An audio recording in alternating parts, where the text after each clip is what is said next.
आप कितना बड़ा चैलेंज लेकर चल रहे हैं, भाजपा को चुनौती देना कितना आसान लग रहा है? क्या ऐसा काम आपकी पार्टी ने किया है जो इस बार आप वोटर्स को प्रभावित कर पाएंगे और वो आपके पक्ष में वोट भी कर रहे होंगे? देखिए, इसमें कोई शक नहीं है कि कई बार जनता झूठे जुमलों में फंस जाती है और गलत निर्णय ले लेती है, लेकिन समय आने पर उनकी आंखें खुलती हैं। हाँ। जैसे अभी वर्ल्ड बैंक ने भारत को चेतावनी दी है कि भाई आप तो कह रहे हैं कि भाई आप 5वें नंबर की अर्थव्यवस्था बन गए, जबकि रोजगार की स्थिति तो इसके उलट है। बेरोजगारी की स्थिति है कि अंग्रेजों के समय तो भी क्रॉस कर चुकी है बेरोजगारी की दर। अंग्रेज तो हमारे देश के दुश्मन थे, यहाँ के लोगों को रोजगार देना ही नहीं चाहते थे। तो यानी कि उस समय से भी ज्यादा भयानक स्थितियां आज बन चुकी है। जबकि एक तरफ आप कहते हैं देश विकास कर रहा है, दूसरी तरफ बेरोजगारी बढ़ रही है, तो दोनों चीजें संभव नहीं है।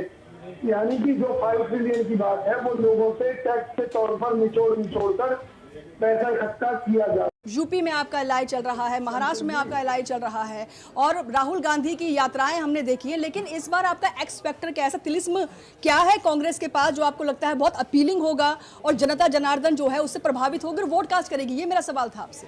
कंचन जी, यही मैं कहना चाह रहा हूँ। जरा सिर्फ एक लाइन में अपनी बात पूरी करने पहले, देश में बेरोजगारी की स्थिति इतनी भयंकर हो चुकी है कि हरियाणा से 550 से अधिक युवाओं को मोदी जी ने और हरियाणा की भाजपा सरकार ने मरने के लिए कहाँ भेजा है? इजराइल।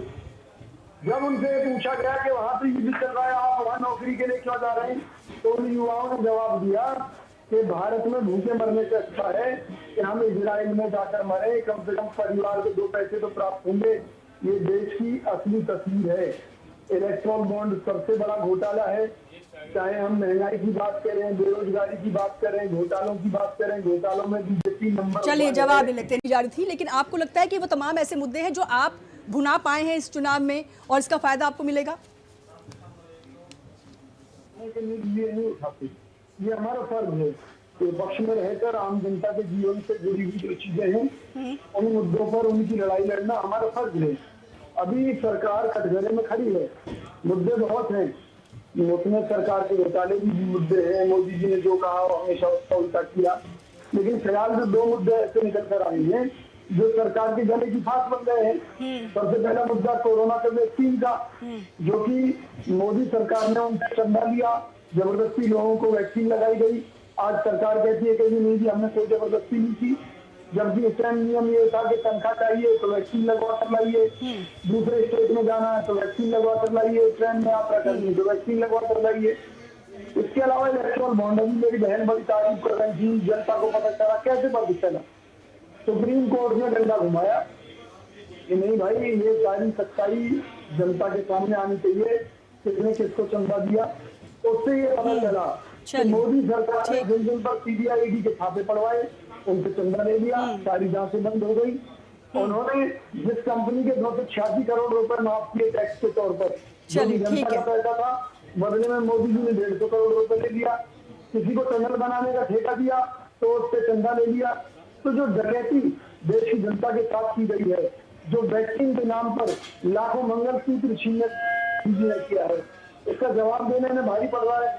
अरे आप हिंदू महिलाओं को डरा रहे हो मोदी जी, आपको 10 साल में आपने क्या काम किए? नहीं विजय जी, हिंदुत्व का मुद्दा तो राजनीति का एक बड़ा हिस्सा है, इसको आप भी डिनाई नहीं कर सकते हैं। राम मंदिर बनकर तैयार हुआ है और आप ही की पार्टी से अगर बात की जाए, राधिका खेड़ा जिन्होंने अभी हाल ही में पार्टी से इस्तीफा दे दिया है, इसके साथ ही साथ गौरव वल्लभ भी आपको याद होंगे, उन दोनों के स्टेटमेंट काफ़ी सिमिलर नज़र आ रहे थे। उन्होंने ये कहा कि राम मंदिर में अगर हम जाते हैं तो फिर पार्टी को नाराज़गी क्यों होती है। राधिका ने तो कई और आरोप लगा दिए हैं कि उनको कमरे में बंद कर दिया गया, वो काफ़ी नाराज़ थी, गुस्से में थी, शीर्ष नेतृत्व से उन्होंने बात करने की कोशिश करी, उनको नहीं सुना गया और इसी वजह से उन्होंने पार्टी से इस्तीफा भी दे दिया है। कई सारे एलिगेशन लगाए गए।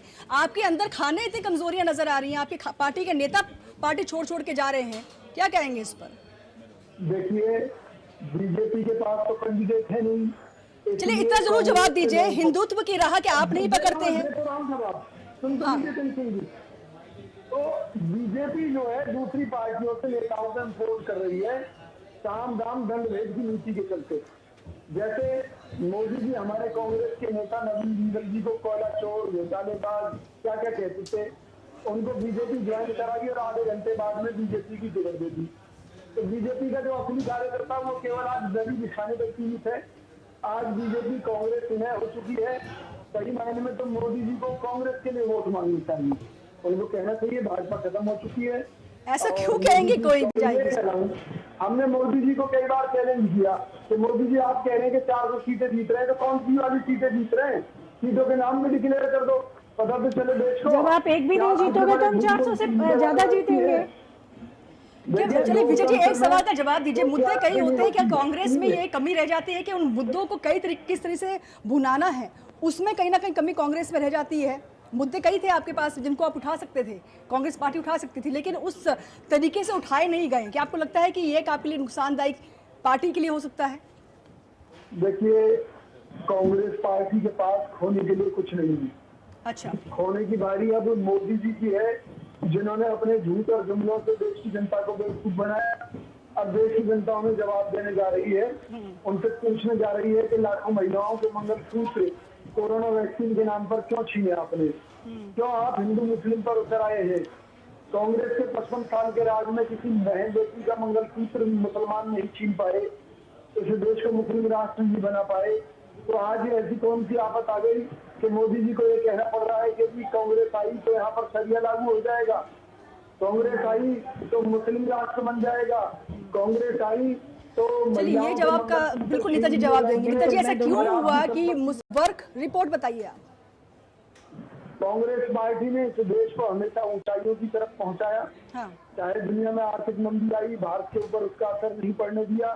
चाहे उद्योग धंधों की बात थी, चाहे सस्ती शिक्षा की बात थी, कांग्रेस पार्टी ने हर क्षेत्र में काम किया। इस देश के अंदर महंगाई नहीं बढ़ने दी।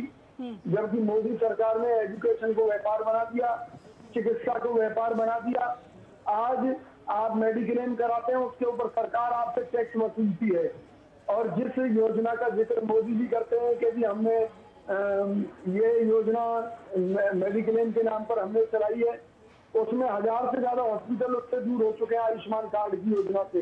लेकिन आयुष्मान कार्ड में तो अब 70+ लोगों को भी जोड़ा गया है। नेताजी जवाब दीजिए आप। जी, मैं सिर्फ कांग्रेस की प्रवक्ता से पूछना चाहूंगी। इस मामले में भी धोखा किया, जी जवाब ले लीजिए। धोखा दिया जी भाई साहब, मुझे 2-3 बिंदुओं पे। गेहूँ देंगे 81 करोड़ लोगों को 5 किलो गेहूँ। उससे पहले 5 किलो गेहूँ मिलता था, वो 5 किलो गेहूँ खत्म कर दिया।